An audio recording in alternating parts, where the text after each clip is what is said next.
want to talk today about the intellectual cost of atheism, and to kind of set us up to what this is about.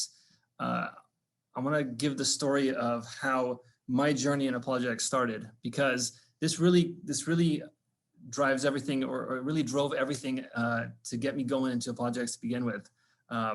When I was younger, my brother began questioning the faith. He was a couple years older than I was, and at first he just stopped wanting to come to church. He stopped caring as much about the faith, and eventually he came out to us and said, "You know, I'm an atheist." And that was a bit of a shock to us as a family. We hadn't, even suspected that this was going on. And he began to challenge me personally. He actually at one point came to me and said, "Listen, why do you even believe this stuff about Christianity?" And I was probably 16 years old, and I remember I had no answer. In fact, the only answer I really gave was, "My mommy told me so." And that was kind of an embarrassing thing, because I realized I had nothing I could tell my brother that could help him understand why I believe. I had no reasons other than my mommy told me so. For my brother, what happened is that he began to have these doubts, because things came up, things that he couldn't answer, things that family couldn't answer, questions, things that we hope in the Ambassadors Forum to try to explain and actually give answers to. But he, at one point, challenged me with a verse like this, and I want to read this to you, and I want to see if this makes you at least a little bit uncomfortable. This comes from Deuteronomy 21. The verse says this: "If a man has a stubborn and rebellious son who will not obey the voice of his father or the voice of his mother, and who, when they have chastened him, will not heed them, then his father and mother shall take hold of him, bring him out to the elders of the city, to the gate, and they shall say to the elders of the city, 'This son of ours is a stubborn and rebellious son. He will not obey our voice. He's a glutton and a drunkard. Then all the men of the city shall stone him to death with stones. So you shall put away the evil from among you, and all of Israel shall hear and fear.'" My brother looked at me and said, "What the heck? You take a rebellious son, you stone him? This is what the Bible teaches? How do you answer that?" And I remember, if you're like me, I felt a little bit uncomfortable about this verse. He mentioned other verses. 1 Samuel 15:3. This is when Israel was attacking our city. They said, "Now go and strike Amalek and devote to destruction all that they have. Do not spare them. Kill both man, woman, child, and infant, ox and sheep, camel and donkey." Whew. As a Christian, I have a bit of a hard time with some of these verses. I read them, and as an apologist, I have dedicated time to actually study these verses and try to understand them in the context that they were given. And I have answers. Now, to be honest, I want to make a confession. My answers aren't always completely perfect or satisfactory. On some level, I realize, though my answer is, I'd say, sufficient, it's not. It leaves a little bit to be a little bit of doubt there. And I'm well aware that the answer is not perfect, and they nag at me just a little bit. And I realize that this leaves me with this little pebble of doubt. And in order to continue to remain a believer, I have to sustain this little pebble of doubt and say, I continue to be a believer despite the fact that there's this issue. Small as it may be, because of certain answers I may be able to give, it's there. And in a sense, it goes on a scale. In my mind, I have this scale, and it's if one side would be labeled unbelief and the other side would be labeled belief. And when I have an issue that I can't fully answer really well, there's a little pebble that goes to the side of unbelief, and it tips the scales just a little bit. And I think this is what happens to a lot of Christians. You've got a collection of these issues. What about evil? What about these verses? What about some of the things science might say that seems to go against what the Bible says? They'll start to get these questions and not get them answered. And insofar as they don't get them answered, they continue to add little stones onto that side of the scale of unbelief. This was happened to my brother. Too many of those stones got put onto there and tipped the scales. And he eventually said, I cannot continue to live with these doubts. I refuse to accept them anymore. And he rejected the faith. This happened, unfortunately, to a lot of the people in my family. I've got, as the years went on, different individuals would tell me, I don't believe either anymore, different cousins, friends, relatives. And when I get a chance to talk to them, they would mention things like that. Well, I ran into some questions. I couldn't answer them. It began to tip the scales in the direction of unbelief for them. But there's a side that people, I think, forget. This scale has two sides. It's illustrated in a way that one of my favorite speakers, Dennis Prager, mentioned it. He gave a story of how he was actually invited to this atheist convention. So just like we have these Christian conferences, this was a Atheists of America or something like that. He went, to their credit, they invited this believing Jew who went and spoke to them at their conference. And he got up and he looked at the crowd of people and he asked them a question. He said, how many of you as atheists have ever doubted your atheism? And he waited and he said, 0 hands went up. Nobody raised their hand at all for how many people actually doubted their atheism. Here was a convention full of what we would call, what they would call themselves free thinkers, skeptics, the intellectual folks who really pride themselves in being skeptical and questioning everything. Not a single hand went up to admit they had doubts about their atheism. And to his credit, Dennis Prager said, now this is interesting. If I were to go to a church, this place that you guys consider to be narrow and unthinking and completely gullible, and if you ask them, how many of you have doubted your faith? Every hand would go up. But here we are at the skeptics convention, and we have no skepticism of our own beliefs, no amount of doubt, no amount of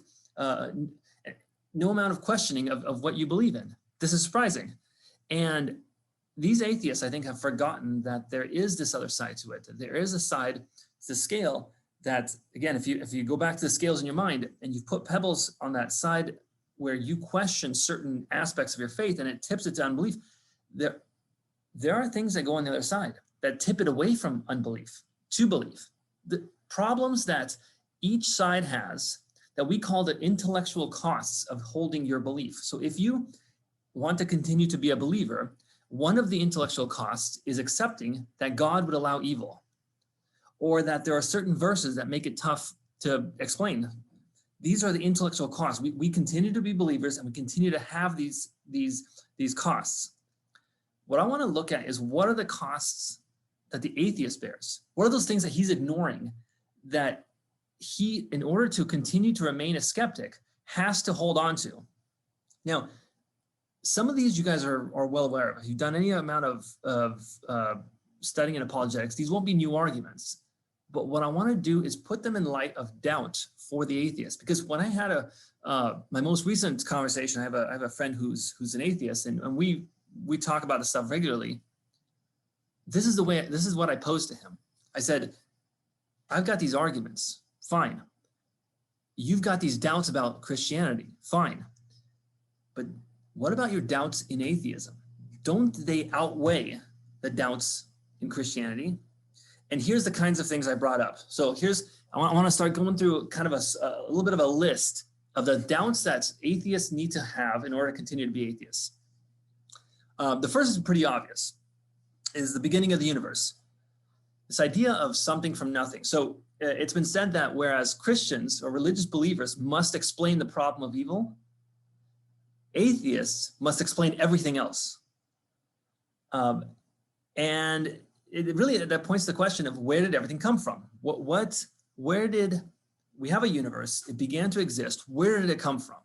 And a lot of people have tried to answer this question. A lot of people, a lot of atheists. And I I have to wonder if, just like I'm not satisfied all the time in my personal answers to questions, I have to believe they're not happy with their own answers.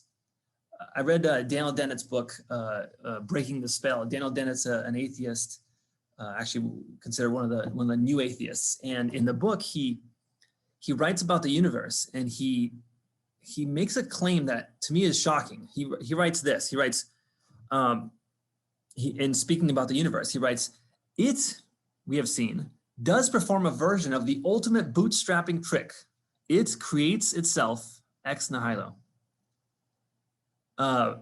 Okay, so it creates itself. Lawrence Krauss, who's a physicist, actually wrote a book called A Universe from Nothing, in which he tries to explain where everything comes from. And actually, the way he describes it is that it's not a problem to get a universe from nothing. This is not a mystery of how we got the universe.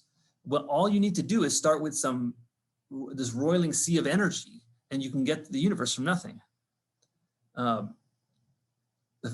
Many have pointed out that a roiling sea of energy is not nothing, but he doesn't seem to notice that.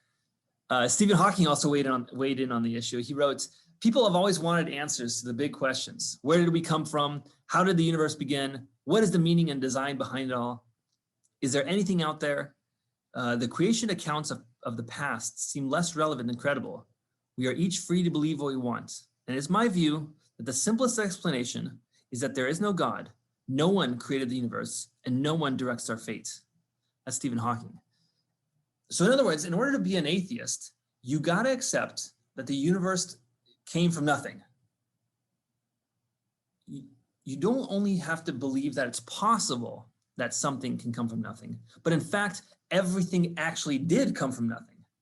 You got to rely that you got to have this notion that because we know that the universe had a beginning, and there cannot be a God or anything before the universe to have caused it, the only possibility is that it created itself from nothing for no reason, and it was completely uncaused. Now, to Daniel Dennett's challenge here, where he says the universe created itself, the fact that the universe, in order for it to create itself, would have to exist before it existed to create itself, doesn't seem like to strike him as absurd. It's just given out there like an answer. Of course, we're here. There's obviously no God. The universe came from nothing.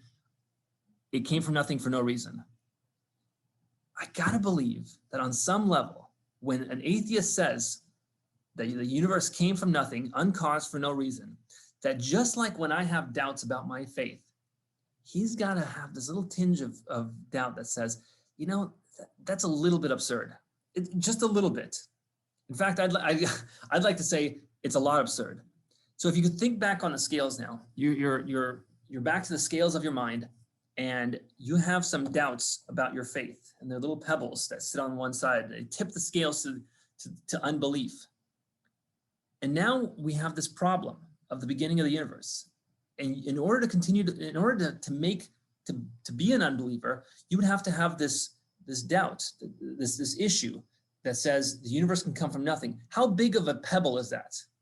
I'm going to challenge you. It's not a pebble. It's a mountain that just crashed on the one side of the scale, and the whole scale just tipped over really hard to one side, to the side of belief. Because in order to continue to be an atheist, you have to believe that everything came from nothing for no reason. I'm going to say that's a mountain against a few pebbles on the other side. Let's keep going. We've all heard of the fine-tuning argument, where the idea is that over the last few decades, scientists have discovered that there's all these constants in the universe, all these laws that if they were not just the way they are, the universe would not be life permitting. You could not have life in the universe. And these constants, these things are like the force of gravity, the strong and weak nuclear forces. They are the things like things like magnetism, the proton and electron mass ratios. There's all these little features of the universe that could have been otherwise, but instead are a certain way that allow life to exist. What that means is, let's take the expansion of the universe, the rate of expansion. The universe is expanding, And if you were to take that expansion rate and slow it down just a little bit, it would actually contract back on itself. If you were to speed it up a little bit, you could never actually create galaxies, which could never actually have, could actually sustain life. Gravity, a little bit harder, a little bit stronger, a little bit weaker, it would affect life tremendously. All these constants are just finely tuned really, really tightly, to the point where somebody could ask, well, wait a second, if we could have it so much, if it could have been otherwise, why is it this way? I mean, it seems like a conspiracy to have these dials, these constants set exactly the way they need to be in order for life to exist.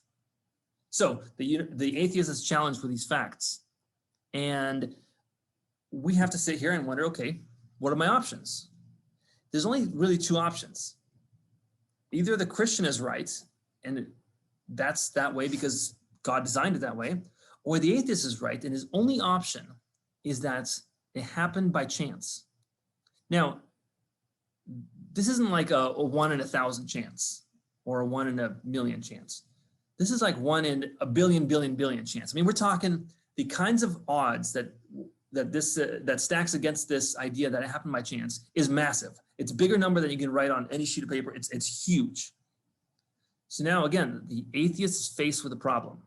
He can either accept the fact that this certainly looks like design, or has to accept this radical notion that it was absolutely luck, dumb luck that took us here. How big of a pebble of doubt does that have to be in the mind of the atheist? How big, you compare that to a slightly unexplained verse, a difficult verse to explain. You say, okay, I get it. As a Christian, I've got some difficult verses to explain. But as an atheist, you now have to accept, in order to continue to be an atheist, the trillion to 1 odds that what we have in this universe came about by chance. Doesn't that become another mountain of doubt? We've just crashed a second mountain on top of that scale and tipped it even harder. Again, remember, we're left with a few pebbles on one side, and we're now to basically 2 mountains that have crashed on one side of the scale. This is where the atheist needs to start understanding that the things that they doubted perhaps when they were believers, like my friends who happen to be believers, don't stack up to the kinds of doubts you should be having as an atheist. Let's keep going. How about the beginning of life? This is actually something that I would read it when I was in elementary school and in high school in the biology textbooks. When they gave the explanation of the beginnings of life from an evolutionary standpoint, they usually went very quickly over the beginning of life. They would say things like, after the earth cooled, it began raining on the rocks for millions of years and created these oceans, and somehow in this ocean, no one knows how, life began. And then they would just keep going, as if it was just a simple, we're not quite sure how it would work, so no problem, we can move on and we can figure that part out later. And I remember back then, again, I grew up as a Christian thinking, whoa, hold on a second. You don't get to just skip this part as if it's just some minor detail. And in fact, as I got older, I started learning about DNA, about what it would take for life to actually begin. So DNA, again, I'm sure you're well aware of, is this molecule that is basically instructions of life, and it's written in a code in such a way that it's just like what Bill Gates said. Bill Gates said that human DNA is like a computer program, but far more advanced than any software we've ever created. So we've discovered that in the human body, in every cell, is a computer program. Now, the atheist is confronted with a bit of information. Just like as a Christian, I'm confronted with some things that I struggle with. The atheist is suddenly confronted with this issue. Every cell in our body, every living being, has a code, and we're not just some random simple code. We're talking long, complicated, and very specific, that can drive life to propagate. And he's also keenly aware of the fact that there's only one source for code that we know. This is information. There's only one place that we know that information comes from, and that's from a mind. We've never seen it come from anywhere else. He's got experience that says, when I see a code, when I see programming, it always comes from one place, and that's a mind. And now the atheist is left with a problem. Can I have can I explain this code without a code maker? Without, if life had to begin, it had to be given a code. An atheist is forced to not accept that, because not accept the idea of a code maker, a code programmer, because there can be no God. And so he's left with only two options: reject his atheism and say, then there must be a programmer, or he must, in order to continue to be an atheist, he must say this code came about by random chance. That's a tough one. That's another tough one to swallow. If you're given two options, which one is easier to believe? The program was written by a programmer, or that it simply was a random combination that happened to come about, and now we have life. Let's go back to the scales again. You've got pebbles of doubt on one side, and now how big of a doubt is this for the atheist? I'm going to venture again. You just crashed another mountain of doubt to the side of belief. He must accept this happened by chance, and that, again, on some level on the back of his mind, it's got to say, you know, this is a little bit ridiculous. How about this one? When we as we live our lives, we realize we're constantly faced with notions of good and evil, and nearly all philosophers kind of accept the fact that if there's no God, if there's no lawgiver, then good and evil are merely subjective ideas. The idea that they're merely personal opinions. So without a God, most philosophers agree that there's no actual good and evil. There's nothing that says there's this law above us that guides our lives. We're just simply going about by our opinions. I happen to believe that theft is wrong. There isn't some rule above us that says theft is wrong, but rather our society or me personally, I happen to believe it's wrong, or I feel that it's wrong and I don't like it. But that's not referring to it as evil. That is merely something I personally dislike. And this is not a small difference between what we classically view as evil. Classically, we viewed as evil, and we as Christians view evil as something that breaks a law, breaks the law of God. When you break the law of God, you're committing evil. God says, "Thou shalt not murder." If you murder, you're breaking that law. You've committed evil. So things like good and evil are very different in an atheistic world. You must accept as an atheist that nothing is actually evil. For example, the Holocaust, slavery, murder, terrorism, all these things, every conceivable horrible thing you can imagine, these aren't actually evil. They're simply things that you happen to dislike. And you could happen to dislike it merely because maybe society doesn't like it and it's not conducive to the kind of society you want to live in. Perhaps evolution programmed you to have these certain feelings. Or maybe our parents taught us to have these certain feelings, but there isn't some rule that's being broken. You can act however you want because there is no good or evil. These are just merely feelings. And so when an atheist is confronted, this actually is interesting, because when I would have discussions with my brother about this issue, he would readily admit that there is no good or evil. It's just my opinion. You can do whatever you want.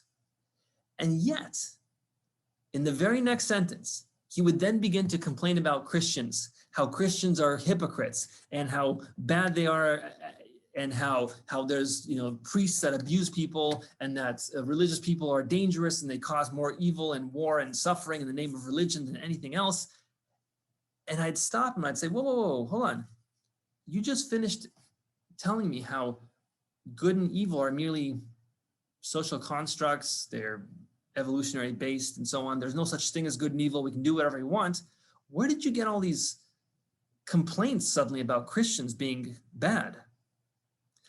And I realized that you cannot live that way, because because we're all confronted, as we are all made in the image of God. It says the law of God is written on our hearts.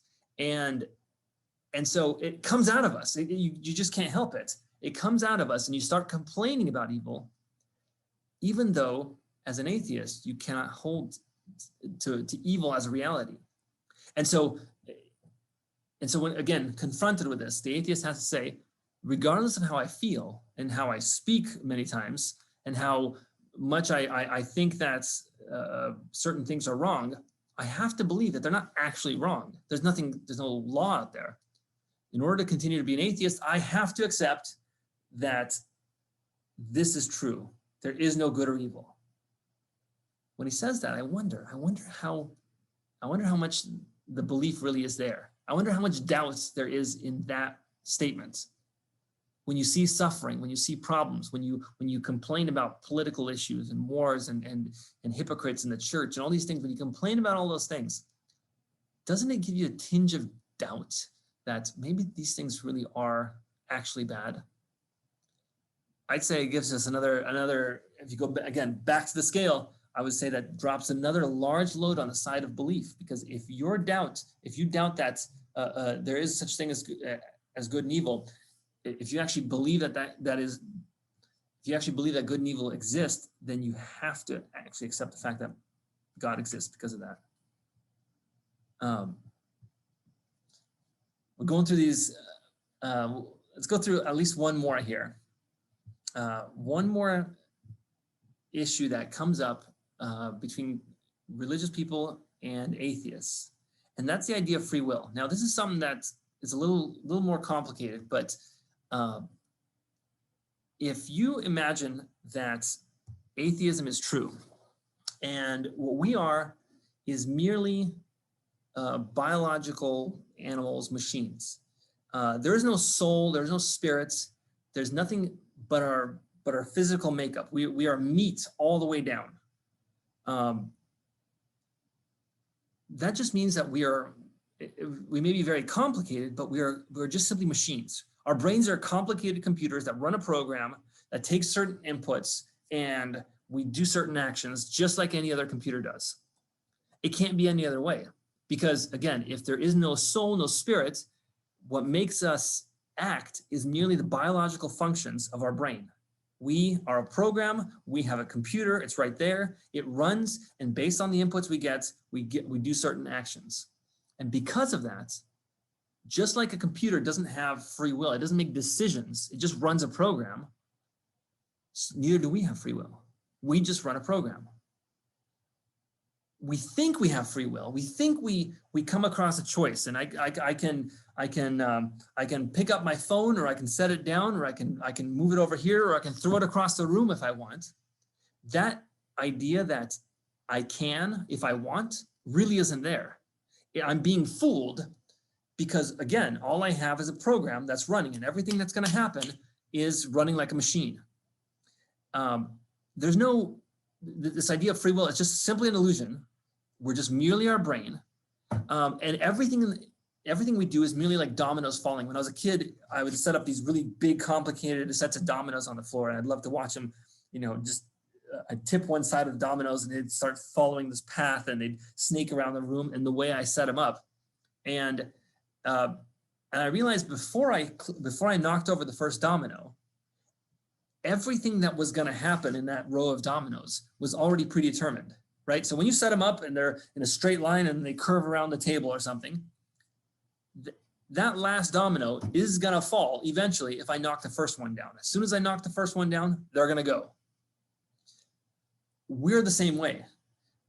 Those dominoes don't have the choice to fall or not fall, and neither do we have choice to make we're just simply dominoes falling. The whole universe is like that under a completely material world viewpoint. Nothing has any free will. As a result, we're determined to do the things we do. We're not at fault for something. If we do something bad, it wasn't because we're bad. It's because that's the way the program went. If we do something good, we can't be praised for that any more than a computer can be praised for running the program properly. It's just running its program. If there's no good, there's no evil, there's no free will, there's no praise. You cannot get better. You cannot make decisions to do certain things. Your love for your family is not really love. It's just simply a program running. My kids that run around and say, I love you, daddy, they're just programmed to do that. They've been given they're little machines running around with scripts. People who murder are not responsible for their actions any more than people who give to the poor. Any desire for improvement is not possible. It's all just pre-programmed in you anyway. If you're going to improve, you're going to improve anyway. Your thoughts, and this one's interesting. If that's true, your thoughts and beliefs are also a result of this program. Everything you believe is programmed in you. So if you were a program, you couldn't even know that to be true because your belief or lack of belief in it is just that, programmed. Eventually, you realize that under this worldview of materialism, there is no you. You are no longer there. You is just merely a collection of cells running this program.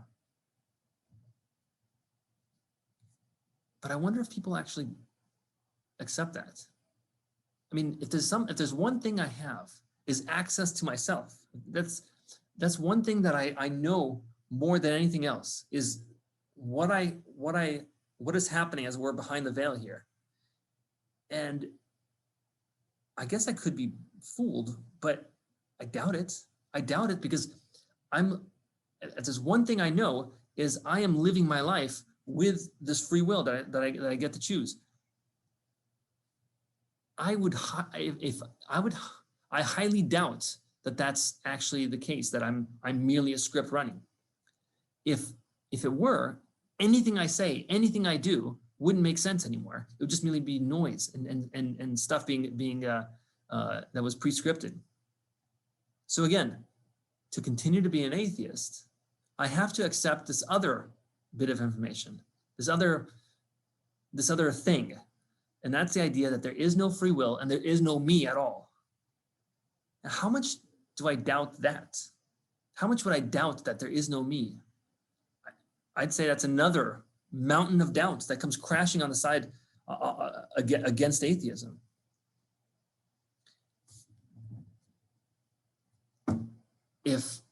But it keeps going. It's not just that life, that there's no free will, is that under this premise, life is completely meaningless.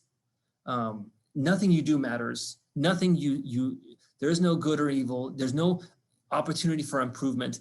The universe, all of it, has zero meaning. And that's kind of a depressing thought. It's not just depressing.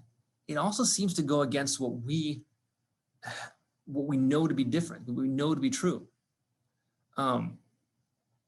So I had this conversation with, again, my atheist friend, where he was giving me reasons to doubt my faith.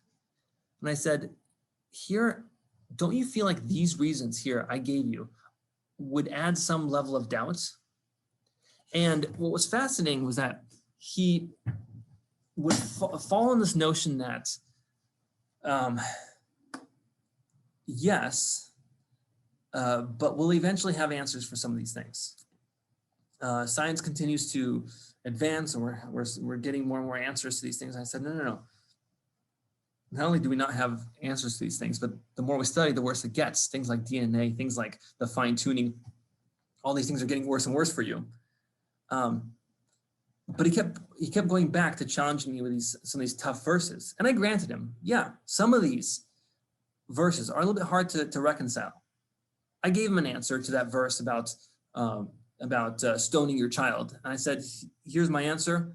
And he happened to disagree with it. And I said, fine, even if you disagree with it, what are my options? Is my option to leave my faith over that?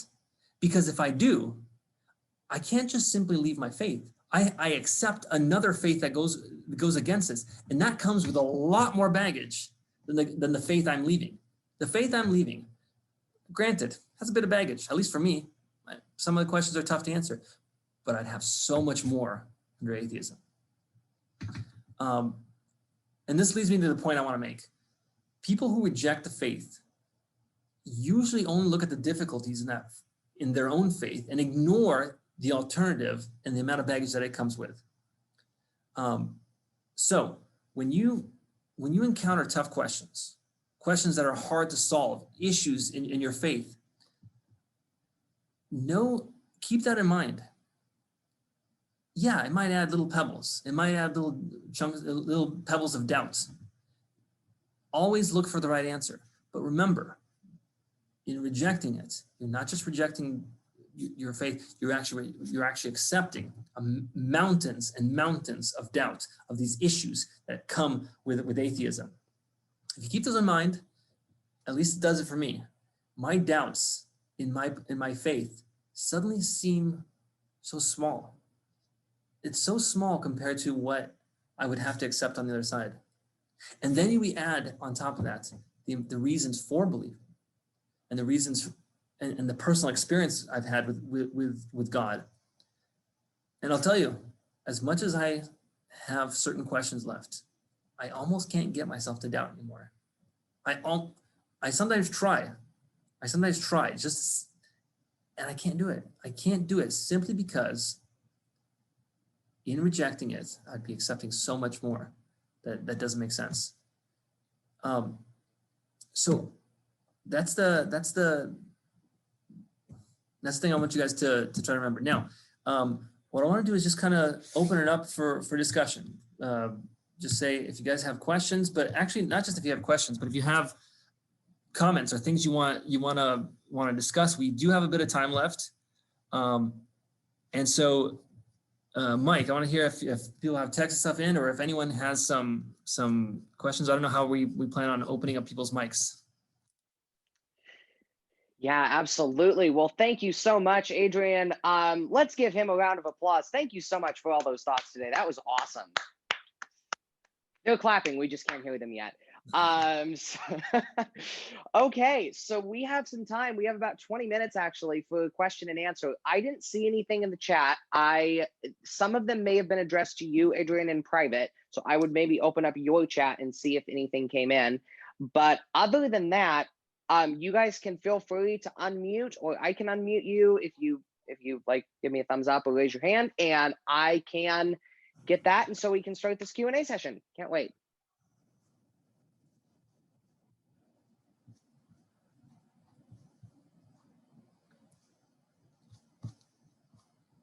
Not all at once now.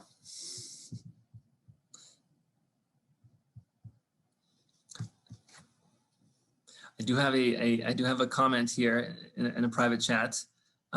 It is to me privately, and it says, "Hi, Dad." Hi, kiddos. That was Emma. Okay.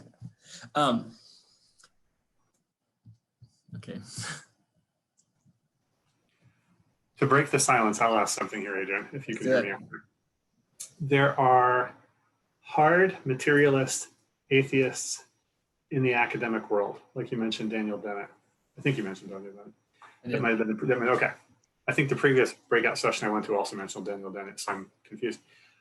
There are hard materialist atheists in the academic world, the people who write books and who are quoted, but then there's the average atheist on the street who does believe we have free will. If everyone listening, the students listening, myself, if we encounter a lot of atheists in classrooms and at the workplace on the streets of Portland, most likely they're going to say, yes, we do have free will. And they probably don't even know the atheist arguments against free will. If you meet someone like that, they already believe in free will, so you can't use that as an argument against them. What do you then do? if somebody does believe that there is free will, how do you lead them towards gospel truth? How do you lead them towards a biblical worldview? So actually, I think that if somebody believes in free will, that's actually a big advantage, because it's just like the person who believes in good and evil. What they're doing is that they've got this idea that's incompatible with their atheism. So you want to point that out. I think if someone believes in free will, my job would be to point out the fact that doesn't make sense. I mean, what are we? If you happen to be a materialist, if you happen to be an atheist, and say, look, whatever that means to the person on the street, there is no God. That would mean we are biological machines, and that's not a controversial thing. There's not a lot of debate around that between atheists and Christians. That's just how it is. And so I'd like to say that if you happen to think there's free will, but you are also an atheist, all I can say is that doesn't make sense. It's like saying that I'm an atheist, but I also happen to believe that there's angels out there. The worldview doesn't match up. There's a disconnect there. And just like, again, I have friends who are unbelievers who happen to also believe in good and evil. The point would be this is not an idea that makes sense in your worldview. It doesn't fit. Who was that? Francis Schaeffer, who gave the example of the second story leap. He said that in the world of thinking, as it were, there's a house and it's got two stories, and the bottom story there's all the things of the material world, physical things, molecules, the world as we see it, and in the second story is all the spiritual things. I'd say free will and the spiritual things and good and evil and all these values and things that are not physical. And an atheist believes only in the first story. And anytime he wants to talk about things outside of that, he has to make what they call the upper story leap, where he has to go upstairs and grab something from my worldview in order to make a case. So he'll say, well, that's wrong for you to do. And what has he done? He's gone out of the first story, walked up to the second story, grabbed the notion of wrong that doesn't make sense under atheism, brought it downstairs, and is trying to use it. I think free will is upstairs as well. It doesn't actually work in his worldview. What do you think? Okay, thumbs up. Okay, I've got a message here. When talking to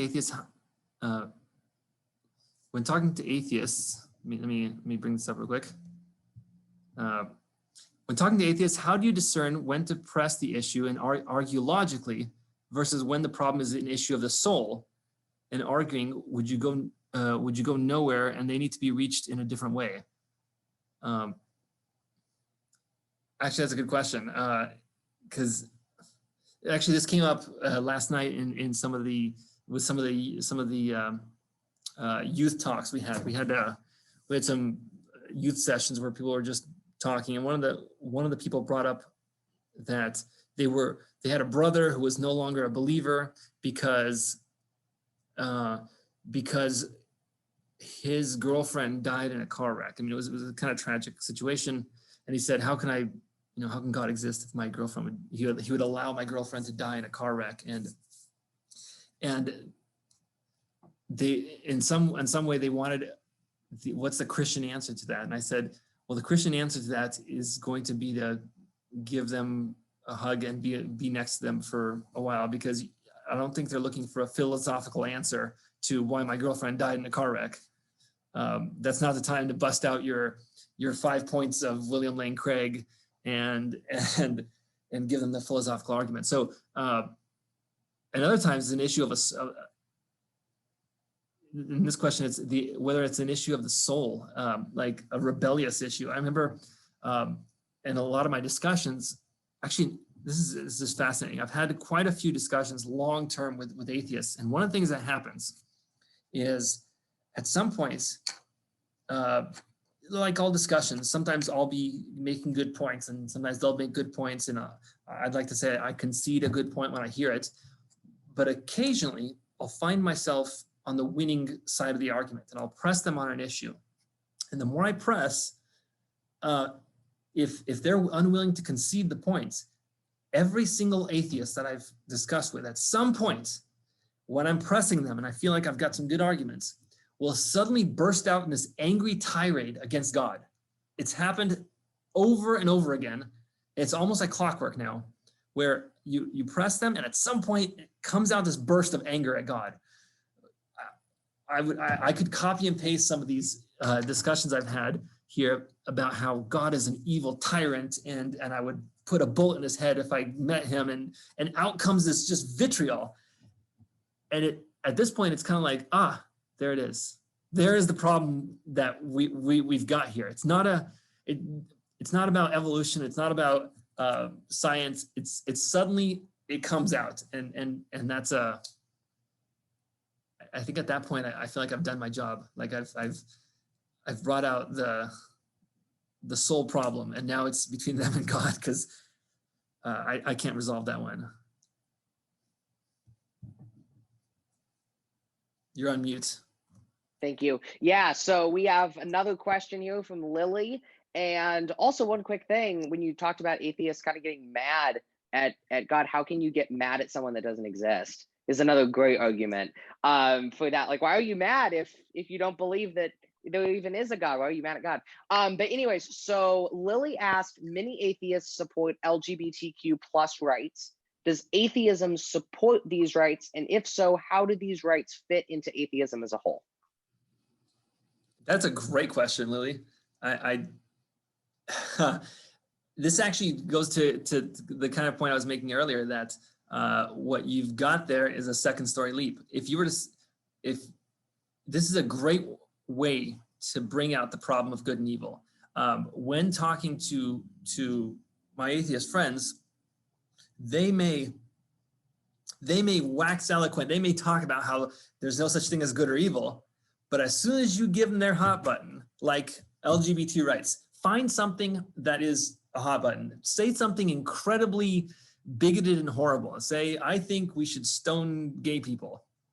Now, I don't think we should stone gay people, but watch their eyes bulge out of their head and suddenly go, you're a bigot, you're wrong, that's evil. And the whole point of that is to exactly what it sounds like you were going this direction, is to bring out the fact that they don't actually believe this. They don't actually believe that there is no such thing as good or evil, because if they did, they would have no problem with me saying we should stone gay people, because why is that wrong? So yes, absolutely. They're making that second story leap again. These rights don't exist under an atheist world, at least not the kind that we're talking about, not the kind that come from, that are outside of government. The founders said that our rights come from God, and no matter what, and government is just there to ensure those rights. But if government gives us our rights, or just people make rights, then they should have no problem with me saying we should stone gay people, because we've just invented that. So yeah, hot topic, hot issue, pushing a hot button really works in this situation. And you're kind of smirking there. Have you had this discussion before with people? Not directly, but I have been witness to some conversations. Yeah, that's brilliant, I think. Yep.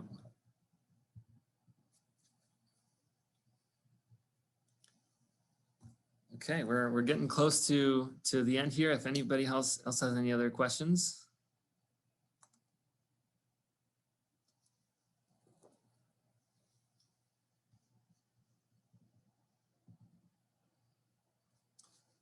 Okay, then why don't we wrap up just a few minutes early.